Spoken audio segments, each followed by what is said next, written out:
Indonesia dipastikan gagal pada gelaran Piala AFF tahun 2024 setelah kalah dari Filipina dengan skor 0-1. Indonesia yang sejatinya wajib menang pada pertandingan tersebut, namun skuad muda Indonesia tak mampu meraih kemenangan untuk mengamankan posisi runner-up Grup B. Bahkan pada pertandingan tersebut, Indonesia harus bermain dengan 10 pemain setelah di penghujung babak pertama. Kapten Timnas Indonesia Muhammad Ferrari mendapatkan kartu merah akibat insiden pelanggaran sesaat Arhan Pratama akan melakukan lemparan jarak jauh ke pertahanan Filipina. Di babak kedua Indonesia pun kesulitan mengimbangi permainan Filipina dengan 10 orang pemain, meskipun Timnas Garuda terus berusaha menggempur pertahanan Filipina. Namun hal tersebut selalu berakhir dengan kebuntuan. Pasca kegagalan Timnas Indonesia pada gelaran Piala AFF tahun 2024. Pelatih Timnas Indonesia Shin Tae-yong memberikan pernyataannya pada press conference setelah pertandingan usai. Ya, ini bisa disebut kegagalan. Karena kita gagal lolos ke fase grup. Pemain kita rata-rata berusia 20 tahun. Melawan senior yang sangat baik. Apalagi latihan kita tidak terlalu lama juga. Liga juga sedang bergulir di Indonesia, juga secara jadwal mepet dan sulit juga. Ungkap Shin Tae-yong dalam pernyataan resminya. Shin Tae-yong juga menambahkan, daripada fokus ke kegagalan, lebih baik fokus bahwa turnamen ini memberikan pengalaman bagi para pemain muda. Saya melihat harapan besar dari permainan kita hari ini. Untuk itu kami akan berusaha lagi agar berkembang. Terima kasih atas kerja kerasnya dari para pemain muda Indonesia.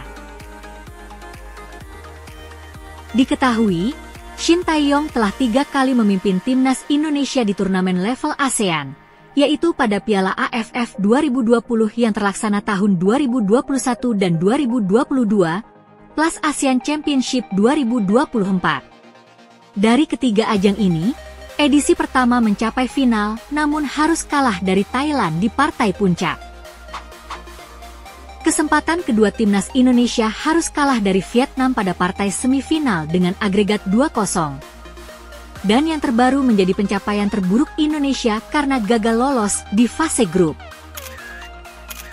Pada gelaran Piala AFF tahun 2024 ini, perjalanan Timnas Indonesia di fase grup hanya menang 1 kali melawan Myanmar, imbang lawan Laos, serta 2 kali kalah melawan Vietnam serta Filipina.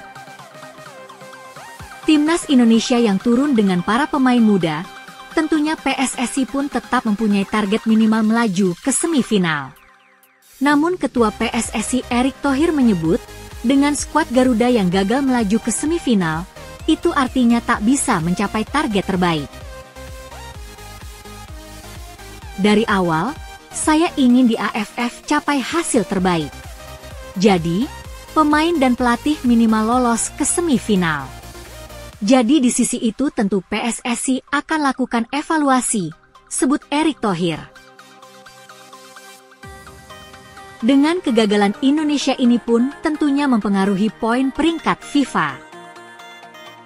Indonesia yang semula menempati ranking 125 dunia setelah mengalahkan Arab Saudi pada kualifikasi Piala Dunia ronde 3, namun kini harus turun 3 peringkat ke 130 setelah mengalami performa buruk pada gelaran Piala AFF. Meski begitu, Ketua Umum PSSI tidak terlalu mempermasalahkan penurunan ranking tersebut. Ia memang sudah memprediksi hal tersebut mengingat Timnas Indonesia menurunkan skuad muda pada gelaran Piala AFF tahun 2024. Gak apa-apa, kan memang sudah diprediksi. Ketika kita menurunkan tim muda di AFF, pastikan sudah ada perhitungan. Ungkap pria yang juga menjabat sebagai Ketua BUMN tersebut. Erick menyampaikan, kalau ada hasil yang melenceng. Seperti lawan Myanmar ketika kita ingin menang, hasilnya sesuai harapan. Kemudian melawan Laos, Indonesia malah seri meski menargetkan kemenangan. Sementara melawan Vietnam, dia memprediksi bakal seri, justru skuad Garuda kalah.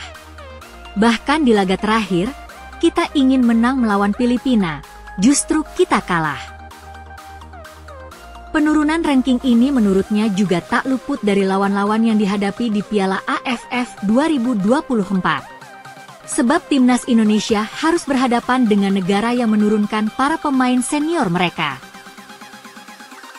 Pada gelaran Piala AFF tahun 2024 ini, meskipun timnas Garuda terhenti di fase grup, namun yang perlu diingat, Indonesia menurunkan skuad termuda di kejuaraan ASEAN kali ini di tengah negara-negara lain menurunkan skuad terbaiknya.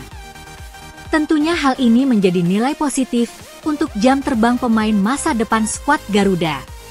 Dan untuk selanjutnya, kita akan berfokus ke lanjutan kualifikasi Piala Dunia Ronde 3 Maret tahun depan, di mana Indonesia akan bertandang ke Australia dan akan menjamu Bahrain di Gelora Bung Karno, Jakarta.